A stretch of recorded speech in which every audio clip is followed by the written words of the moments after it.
Swayam Prabha. Digital India. Educated India.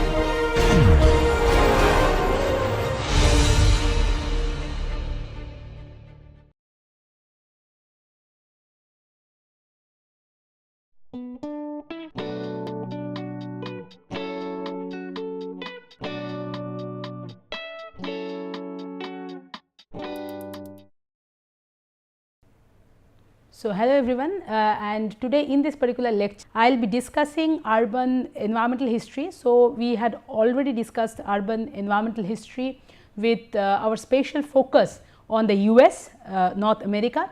Today I will be covering urban environmental history with Europe as the empirical focus. And in this first lecture, so I have actually divided this lecture into two parts. So, lecture 23 would be discussing the emergence of European urban environmental history, where we will be basically discussing about some of the fundamental themes that the historians brought to the fore when they started discussing urban environmental intersections. And in the next lecture, that is lecture 21, I would be shedding light on the more thematic variations, as we also did so far as the US was concerned. So, we in European urban environmental history also I will be discussing the recent advances in this domain, where the ambit of this particular domain have kind of enlarged to incorporate and integrate methods, methodologies, frameworks, approaches from other significant fields like environmental justice, political ecology, praxeology, etc. So, let us first discuss European urban environmental history in general by shedding light into the context of the emergence of this particular domain, and then how this field gradually started expanding through series of workshops, conferences, symposium, etc. And of course, like these workshops and the roundtable discussions then were further documented and compiled into very interesting volumes. In this particular lecture, I would be kind of doing a historiographical tour where I will be exposing you to the key themes and state of the art analysis so far as European urban environmental history is concerned. So, this has been a central theme, a central tenet, a fundamental idea so far as urban environmental history is concerned, the nature culture confluence. And this we know now already, that how the historians working on urban history and the historians focusing on environmental history, initially they did not talk to each other. But then now we know that how since the 1990s historians and also social scientists from other domains, they are increasingly looking into or they are addressing city nature intersections. So far as the several themes in European urban environmental history is concerned, urban metabolism is again a fundamental concept. So, this book which I recently came across, this is also a recent book edited by very leading European urban environmental historians like Tim Swayam and Dieter Scott.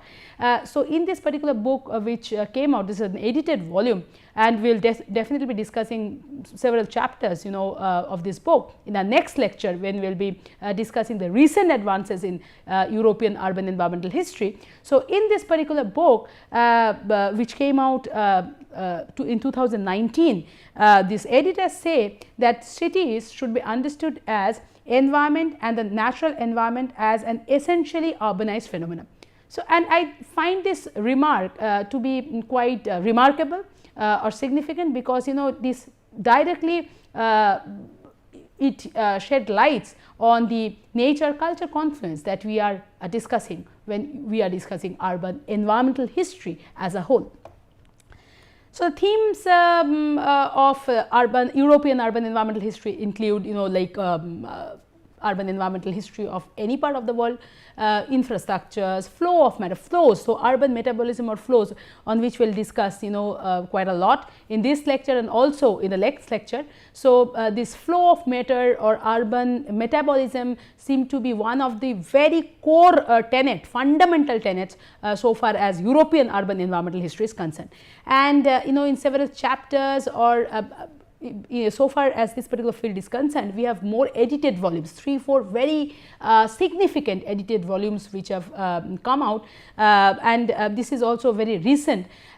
We do not have a whole lot of articles, but we have very good and very significant cutting edge path breaking book chapters which we will be actually discussing about. So, this domain actually considers cities as distinctive ecosystems and also as socio-ecological systems, but at the same time also the European historians, they are quite aware, they are quite sensitive also to the limits of understanding or perceiving cities as socio-ecological systems. So, we will come to this. So, the method that I will follow here in discussing European urban environmental history would be from simple to complex method. So, first let us just try to discuss the emergence and expansion of the field, and then gradually we would kind of discuss, or I would reflect on the more nuanced narratives.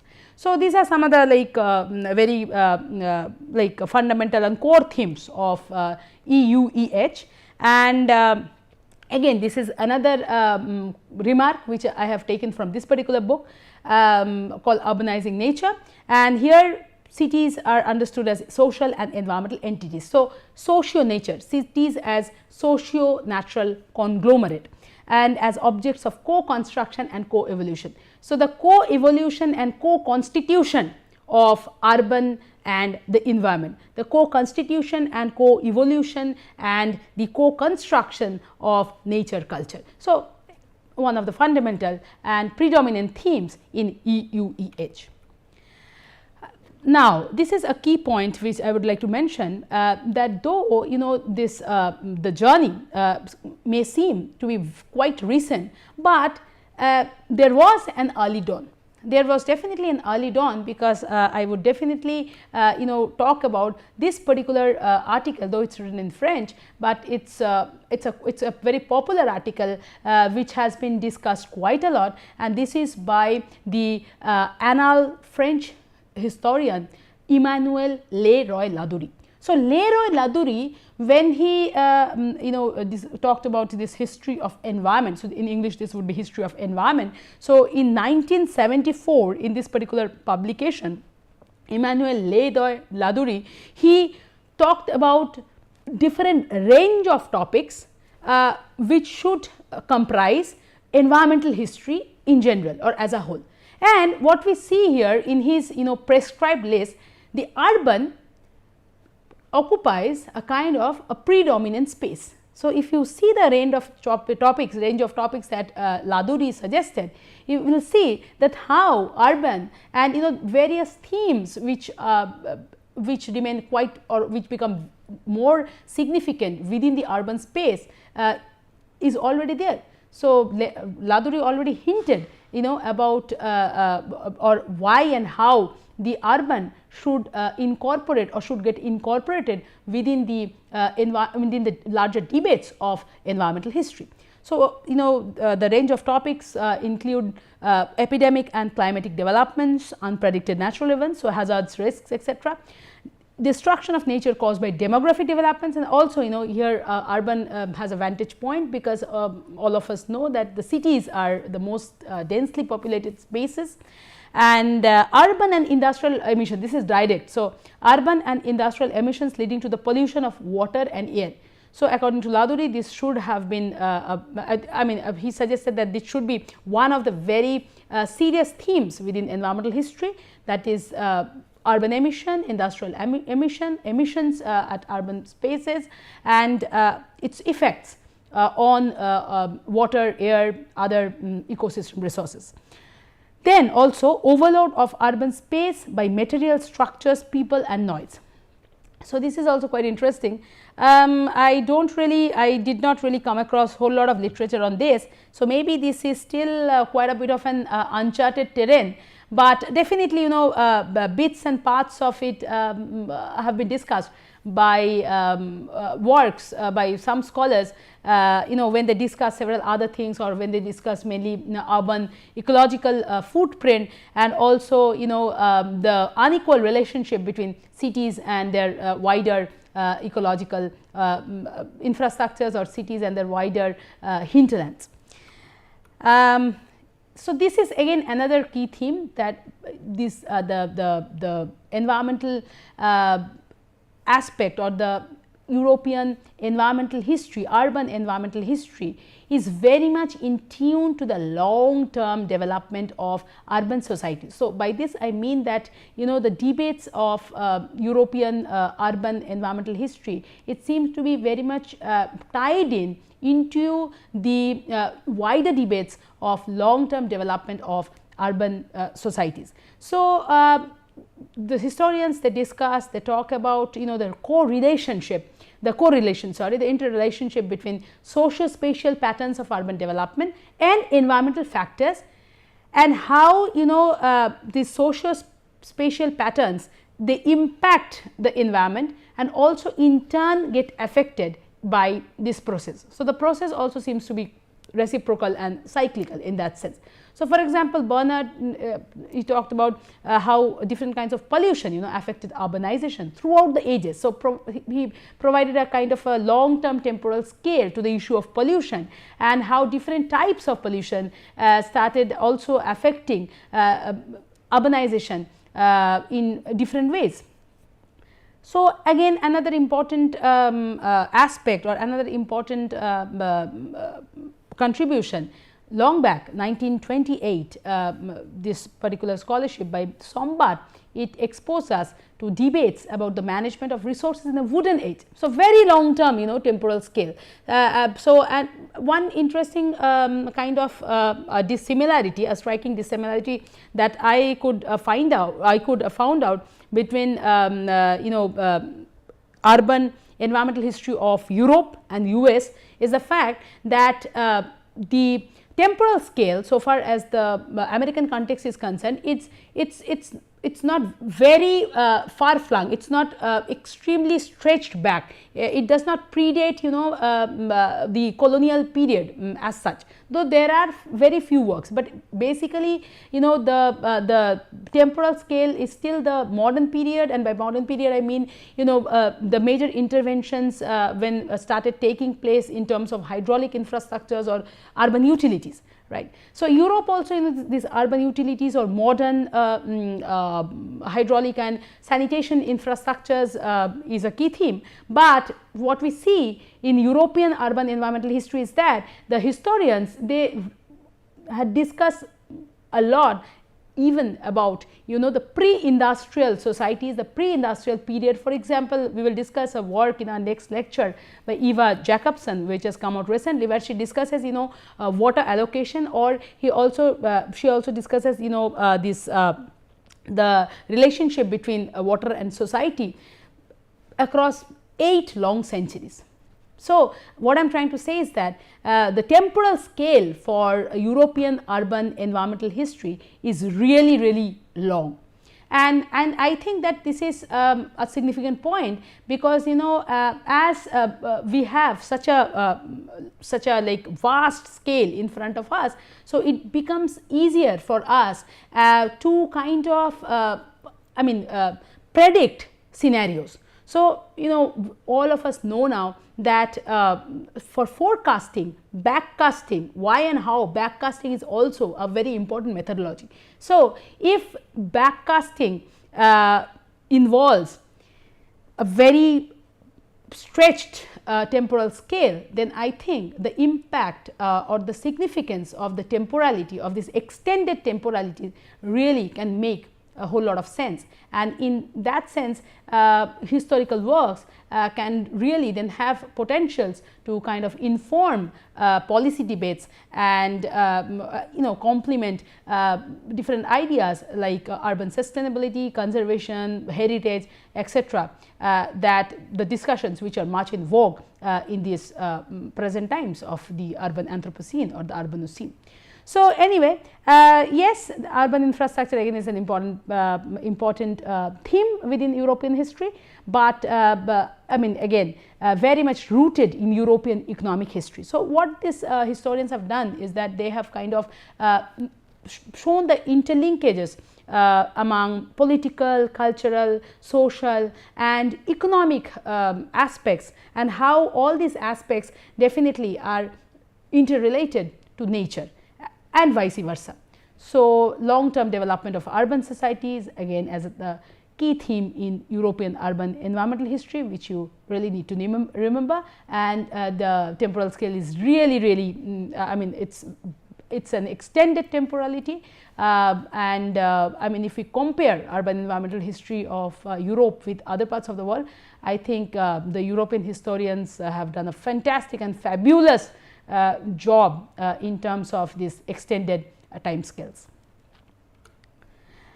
So, looking into the emergence and gradual consolidation of this European urban environmental history as a formal or a formalized discipline, I think we can definitely kind of contextualize this whole thing within the larger international events, when the US also was making a whole lot of advancement in this particular field, and it was also kind of influencing historians and environmental social science scholars of other parts of the world. So, and of course, Europe also started playing an important part in this whole debate, in this urban environmental debate, and we see series of conferences and publications, and mainly for initially conferences, and from those conference papers volumes have been edited, and we also have fascinating volumes which have which have been published last year and in 2019, but the journey started a bit before, when very significant workshops started being conducted by ESSE, which is this European Society for Environmental History, but also European Association for Urban History, that is EAUH, for the first time in the late 1990s started dedicating panels to urban environmental problems or challenges. So, and during this time we also find like works by very eminent historians, urban environmental historians like Christoph Bernhard, Bill Lokian, Masad Guilbaud, Simon Neri-Cerneri, whose work we will be discussing. So he has worked on the canal systems of Milan, Italy, and Dieter Scott. So Dieter Scott is again a very significant name in this particular field, and so these historians, they started organizing panels and roundtable discussions on European urban environmental history during the late 1990s. And I already discussed that how in Venice for the first time European Association for Urban History, it hosted an entire panel on urban environmental problems. And in 1999, when ESSE was formalized, and ESSE also started dedicating its panels and several discussions surrounding questions relating to urban environmental equations. Now 2000s, of course, the discipline got more formalized and consolidated, and in 2000 again in Berlin we find that EAUH again organizing a session on or conference on cities and catastrophes. So catastrophes again natural disasters, or also what is not natural in natural disasters or hazards. So all these discussions were taking place with the turn of the century. So, series of roundtable meetings, and I have listed a few significant roundtable meetings which were organized and conducted between 2000 and 2008. So, the first decade of the 21st century. So, the first one being held at Clermont-Ferrand, and the main theme was pollution. 2002 Leicester, the emphasis was on resources and resource mobilization, and then 2004 Siena, where there was a whole lot of reiteration on the making of the contemporary city. Paris on milieu, material and materiality. Very interesting this roundtable meeting was held in Paris, and 2008 in Berlin, again the wider discussion on the place of the city in environmental history from multiple perspectives. So, all of us now know one of the key themes in urban environmental history is the place of the city in environment, and how they make and remake each other, and they get and how this relationship is really cyclical, and so something which Martin Melosi discussed, and of course he wrote a seminal article called The Place of City in environmental history. So, these discussions also surfaced so far as the European context or the European cities were concerned. So, urban metabolism, this is such a significant theme. This is the most significant theme, I would like to say, so far as European urban environmental history is concerned. Sabine Barles again is a very renowned historian who has worked on utilities and also sewage, food production systems and human excreta management. We will discuss one of her work. Actually, we will discuss one of her work, but when we discuss that, we also kind of I will be able to discuss other works of Barles, but at least what I will be able to do is that I will be able to kind of discuss and talk about the major arguments that Barles came up with. So, and I think these arguments are very, very significant in terms of modern sanitation systems, and what cities should actually do. How would cities tackle the larger question of urban sustainability? If somebody really needs to get into the crux of it, I think discussing works by Sabine Barles is mandatory. So, Barles actually she has worked on metabolism. If you see all her works, and in 2020 book that I discussed with you. So, the 2020 book by so there's an edited volume which has come out last year by Hom and Martin Noll and Maltz. So, in that book there is a chapter by Sabine Barles, a chapter, and the title of the chapter itself is Urban Metabolism, where Barles has kind of compiled all her views and arguments about this particular thing.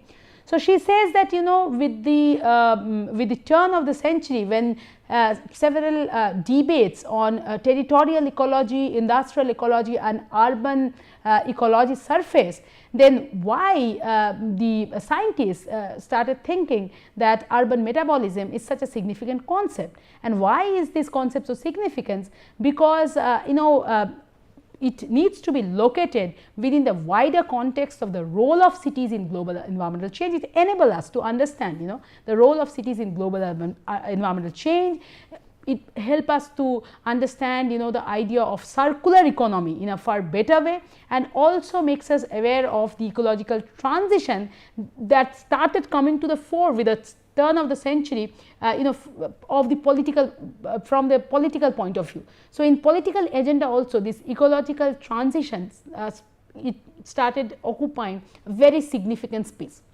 And city nature interactions through this if we apply or if we deploy the framework of urban environmentalism urban metabolism, then I think city nature interactions can be absolutely understood and traced through or in terms of material, energy, substance flow analysis. I will again discuss this in my next slide. I have an illustration on urban metabolism which will help us to gain more clarity on this particular concept, but for now we have to remember that urban metabolism is very significant in terms of making us understand this city nature interactions through material, substance, energy flow analysis, and urban environmental imprints in the form of ecological footprint, water footprint, carbon nitrogen imprints, etc.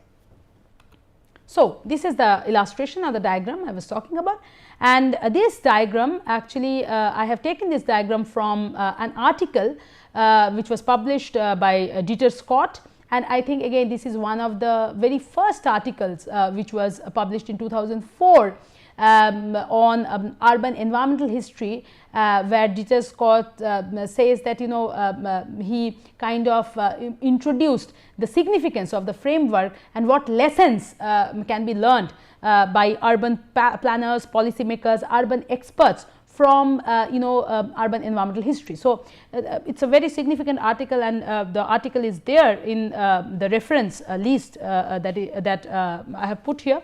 So, this particular concept of urban metabolism has been kind of explained through this diagram, the diagram developed by M. Fisher Kowalski, and Kowalski talks about or kind of explains urban metabolism through two major ideas that she talks about. So, one is this social metabolism, and the second one is colonization of nature or colonizing interventions. So, what is social metabolism? So, social metabolism is the sum total of all input and output between the biosphere, geosphere and society.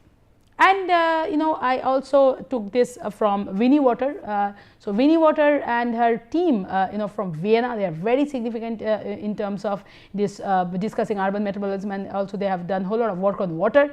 And Winnie Water talks about explains defines a social metabolism as sum total of all inputs that a city receives and all outputs that a city disposes, and social metabolism is actually the sum total of all these inputs and outputs that help us understand flows in cities. So, and how urban metabolism can be urban metabolism can be retained and there should not be any metabolic rift. So, this is the kind of a normative, but I do not think we should be having linear discussions on this, because this is a very complex process, and in my next lecture again I will discuss that how historians have started adding layers to this particular thing. They have started really addressing this complexity, which is actually very fascinating. So, these inputs and outputs are very important, and social metabolism can actually be explained through the sum total of these inputs and outputs that a city receives and the city kind of disposes. On the other hand, colonization of nature or colonizing intervention is the sum total or the sum of all purposive changes made in natural systems that aim to render nature more useful for society. That particular typical that capitalist framework, this looking into nature as a commodity to cater to our needs, to our social and economic needs. So, and these two concepts together I think are quite important in the making or helping us understand urban metabolism. So, so I was talking about Burles and একটু কাটতে হবে এখানে না একটা ইয়েটা কি বলে এখানে একটা অ্যানিমেশন ছিল ওইটা হিয়ে হয়েছে এই যে এটা এলো না আসছে না কেন এরকম হ্যাঁ এটা এরকম এলো না কেন এরকম বিচ্ছিন্নভাবে আসছে কেন না এই যে দেখেছেন এই যে এরকম লেখাটা দেখা যাচ্ছে কেন নীলে সেটাই তো বুঝতে পারছি না আমি যখন এটাকে এই যে প্রথমে এরকম কেন আসছে লেখাটা দেখা যাচ্ছে না না মানে লেখাটা দেখা যাচ্ছে, এই পার্টটা আসবে না। হ্যাঁ তো সেটাই তো বুঝতে পারছি না যে এরকম কেন হচ্ছে।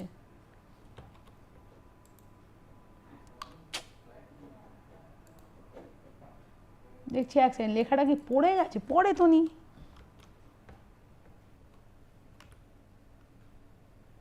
এবার হ্যাঁ সেটাই দেখছি। হ্যাঁ হ্যাঁ কিন্তু এরকম তো হওয়ার কথা না, কী হলো কি জানে। এক সেকেন্ড, ঠিক আছে এটা হয়ে এসছে। আর 2 মিনিট না, মনে হয় 2 মিনিট, আরও বেশি হয়তো সময় লাগবে, একটু 5 মিনিট। এই যে লেখাটা আবার আসছে, কি হচ্ছে এটা কালারের জন্য হচ্ছে না তাহলে কি জানি। যাচ্ছে না যাচ্ছে ওটা অরেঞ্জের মধ্যে ওটা হোয়াইট ছিল না ম্যাম হ্যাঁ এটা তো আমি তো কিছু লিখিনি, এরকম হবে কেন? এটা আসবে কেন? দাঁড়ান দেখছি এক সেকেন্ড।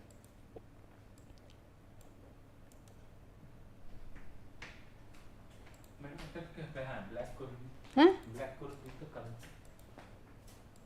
এটাকে ব্ল্যাক করে দেবো? হ্যাঁ টেক্সটটা ব্ল্যাক করে দিন।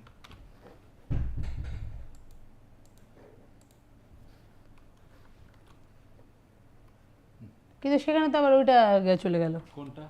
এই যে নীলটা। না ওই জন্য ওটাকে ব্ল্যাক করে দিয়েছি, নীলটা সরে গিয়ে ওটা না ট্রান্সপারেন্ট হয়ে আসবে। সেটা ভালো হবে। হ্যাঁ ম্যাডাম এখন না হলে আর আসবে না। কেন কিন্তু এরকম কেন হবে? এই তো এখন ঠিক আছে না কিন্তু আমি যেরকম চাইলাম ওরকম হলো না কেন? এটা কেন প্রথমে কেন দেখা? এরকম তো জন্মে ফেস করি না, কি হলো? আপনি মানে এইটা একটা হোয়াইট ব্যাকগ্রাউন্ডটা আলাদা নিয়েছেন, না তার উপরে টেক্সট নিয়েছেন।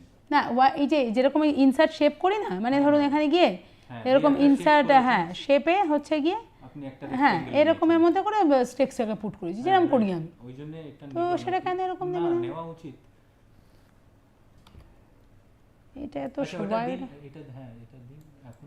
দেখি তো হোয়াইটটা দিলে একবার দেখি, হোয়াইটটা এটা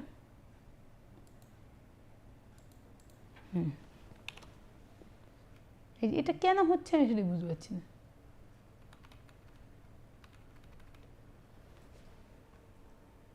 এটা তো অদ্ভুত একটা টিপিক্যাল প্রবলেম। আচ্ছা এইটাতে আসছে, ওইটাতে আসছে না, পার্টিকুলার একটা পেজে আসছে। হ্যাঁ হঠাৎ করে মানে অন্য কোনো, হ্যাঁ শুধু প্যারিস পেজটা। ম্যাডাম এটাকে ডুপ্লিকেট করে দিন, এই স্লাইডটাকে ডুপ্লিকেট করুন, মানে এই টেক্সট ছাড়া। হ্যাঁ বুঝতে পেরেছি। হ্যাঁ এবার এইটাকে আমি ধরুন যদি ডিলিট করে দেবো সব, বলছেন? হ্যাঁ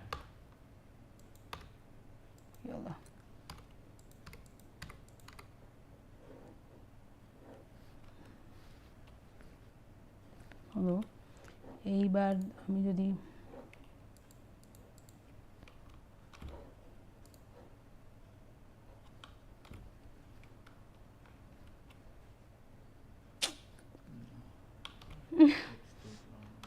ঠিক আছে কোনো অসুবিধে নেই, আমি যেটা করবো তাহলে ব্ল্যাক করে দিন তাহলে। না আমি যেটা করতে পারি সেটা হচ্ছে যে আমি অ্যানিমেশনটাকে সরিয়ে দিচ্ছি, তাহলে ওটা প্রথম থেকে যাবে, আর কিছু করার নেই। নান হ্যাঁ দেখি এবার এরকম থাকবে, আর কিছু করার নেই। এই পেনটাও এবার আজকাল ইউজ করতে পারি না, আগে পেন ইউজ করতাম। এই পেনটা ইউজ করলে মানে অসুবিধা হচ্ছিল একটু। আগে কিন্তু পেন ইউজ করার মেকানিজমটা একটু পাল্টেছে না এখন। না মানে আপনি কি জেনারেল ইউজ করছেন না ইঙ্ক স্কয়ার বলে আছে, কোনটা ইউজ করছেন? আমাকে তো একটা দেখিয়ে দিয়েছিল, তো আমার ওটা খুব কমপ্লিকেটেড লেগেছিল, ওই জন্য আর পেন ইউজ করা বন্ধ করে দিয়েছি। এখন মুখে বলে দিই on the right hand of my. না হলে আপনি পিপিটি পেনটাকে ইউজ করতে পারেন বা ইরেজার বা যা আছে ওটাতে ইউজ করতে। ঠিক আছে এক্ষুনি অত লাগছে না, থাক তাহলে। এটা হয়ে যাক ম্যাডাম। হ্যাঁ হ্যাঁ দেখিয়ে দেবো ওটা ওই। হ্যাঁ হ্যাঁ না মানে বুঝতে অসুবিধা হওয়ার কথা একেবারেই না, তো দেখা যাক। ঠিক হ্যাঁ তাহলে এই স্লাইডটা থেকে শুরু করবো তাই তো? আর 5 মিনিট লাগবে ম্যাক্সিমাম। হ্যাঁ start. Alright, so I was talking about the works by Sabine Balles. So, Sabine Balles again is one of the very first urban environmental historians who kind of deployed transdisciplinary understanding or perspectives while she talked about flows, or more importantly she focused on the management of human excreta or human excreta management.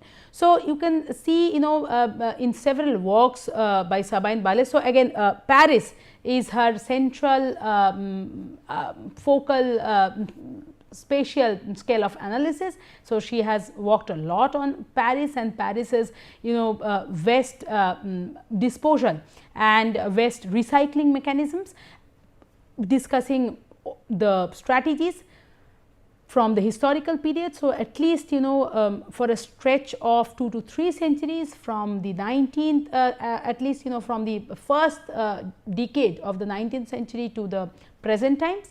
And so, recently I also accessed one of the articles, very recent book chapters actually by Escolier and Balles, which has come out in a particular handbook on the Seine basin, on the Seine basin. And here Escolier and Balles they also kind of compiled their previous works, and they talked about how there had been shifting understanding and practices so far as waste is actually concerned. So, for example, they when their historical scale or the historical time period actually starts in the 19th century, in the first half of the 19th century, then they discuss that how the first sewage experiments were done, and they were quite successful, and sewage was spread on agricultural land, and there was a gradual increase in the size of these farms. So, by the middle of the 19th century, it almost the size increased to 5,000 hectares, the land area of this sewage farm.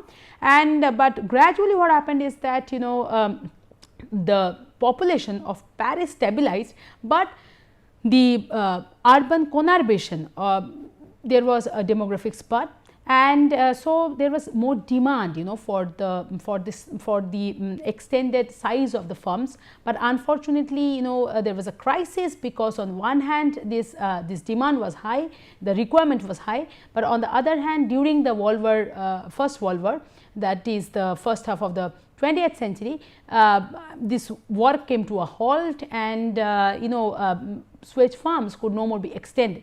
So, it was really it was a massive crisis for the municipal city of Paris. And but then what happened is that then in a very modern way, quote unquote modern way, urban service tried to cater to dual goals at the same time. So, taking care of soil fertility and leading to agricultural productivity through the use of sewage on one hand, and also on the other hand catering to the health hygienic needs of the city. So, the dual goals of urban service then became tackling hunger arising from the furrow and disease from the stream. But then what happened is that, of course, we see that there are, we find out that there were debates, there were stormy upsurges, kind of flooding the bureaucratic circles on the effectiveness of the combined sewer system. So, whether this combined sewer system was really appropriate for the city of Paris, and when it was also like so drinking water facility on one hand, and the drinking water the canals carrying drinking water, and these sewer canals carrying the sewage and dumping it in the sewage farms. So, then certain complexities, certain problems also arose. So, what happened is that the new nutrients that the sewage farms now received, for example fossil phosphates, or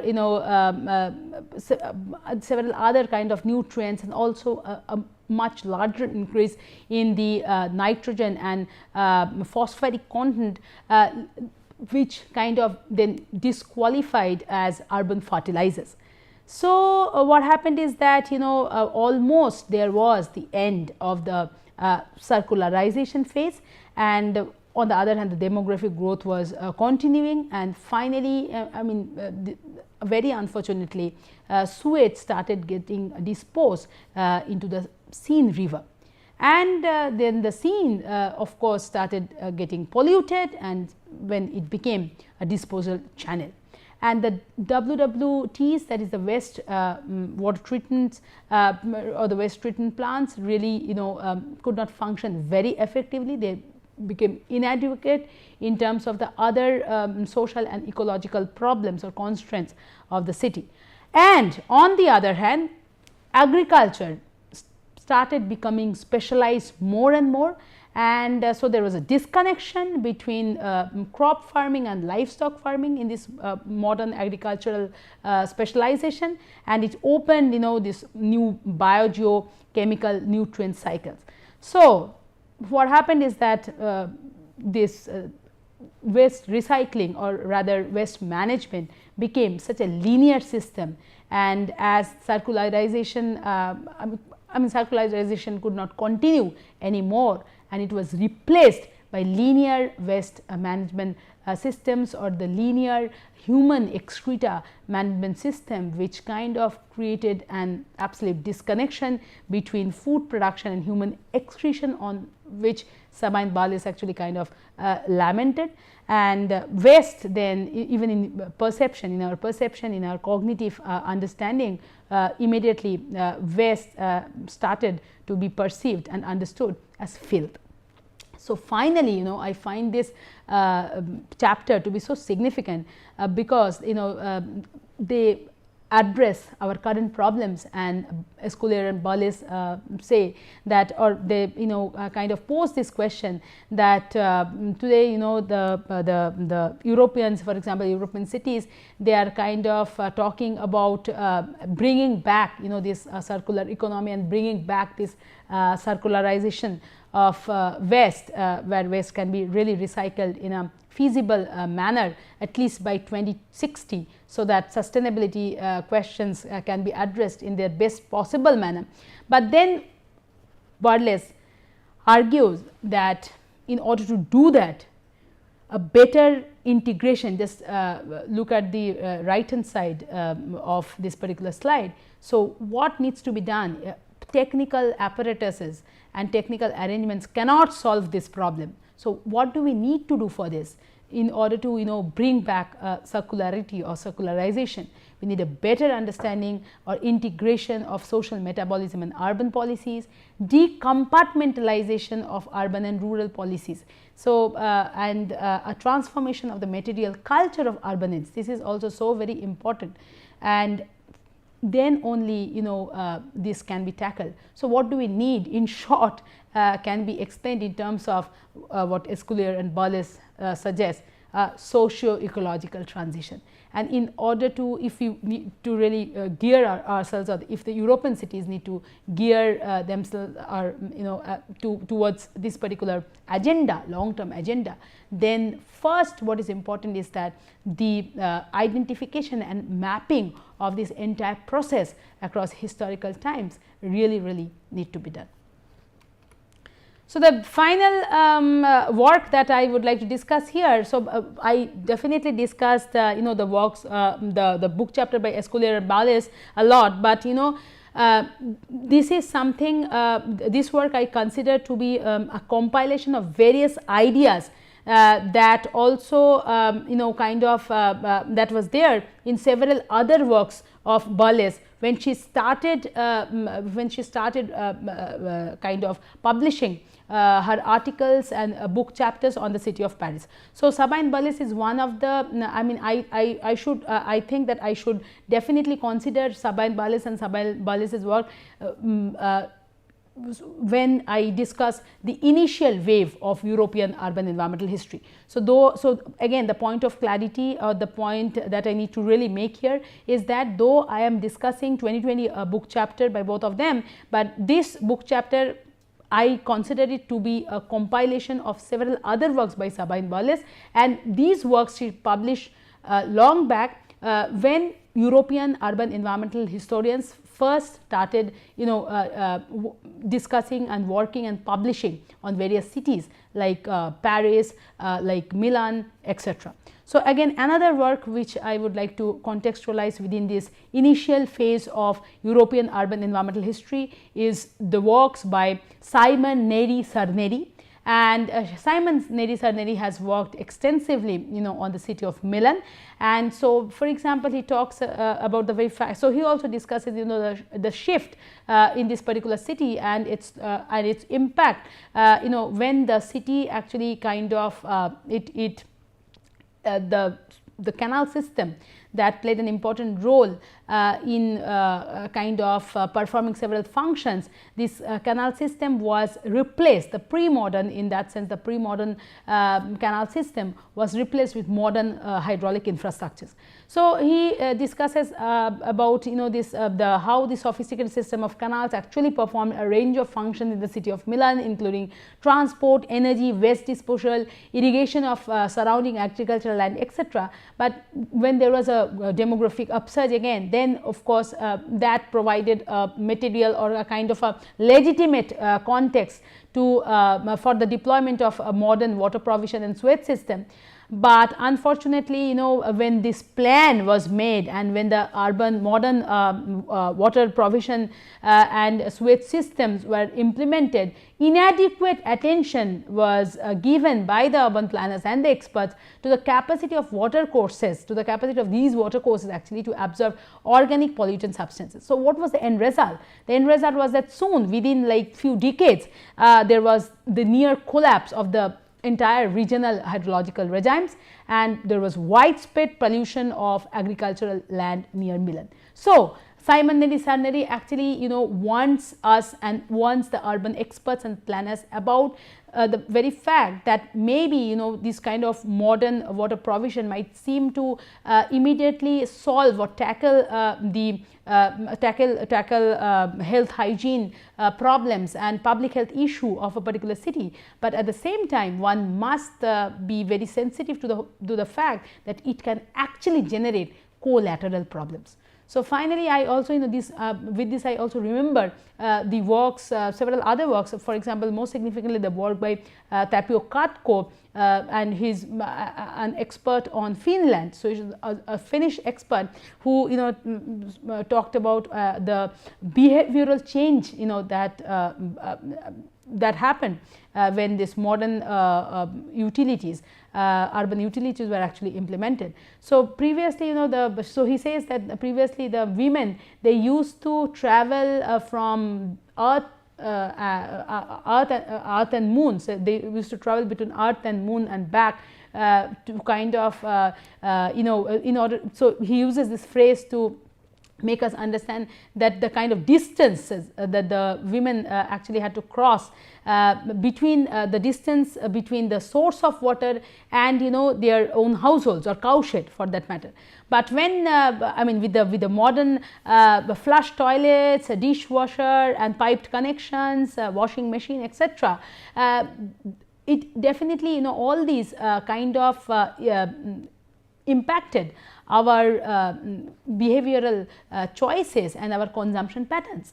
And in the West, this modern hydraulic infrastructures kind of it skyrocketed the consumption from 50, almost tenfold, like from 10 to 15 liters per capita per day to 150 to 200 liters per capita per day. So, one can really try to imagine the collateral and long term path dependent implications of these technological infrastructures.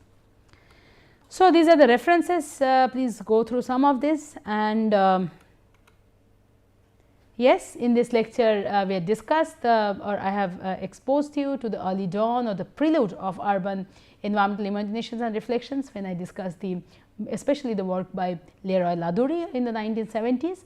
And then we talked about how this particular field of European urban environmental history emerged and expanded, started expanding in the 1990s, and it was further formalized and consolidated in the 2000s, and urban metabolism is the key theme in European urban environmental history. And in this particular lecture, we also have discussed two very significant path breaking works on the city of Paris, France, and the city of Milan, Italy. So, the city of Paris by several works, the earlier works and also the later works, but mainly how Berlis for the first time started working on human excreta management system in Paris, and then Simon Neri-Sarneri's work 2005, 2007, where he also discussed urban metabolism of Italy.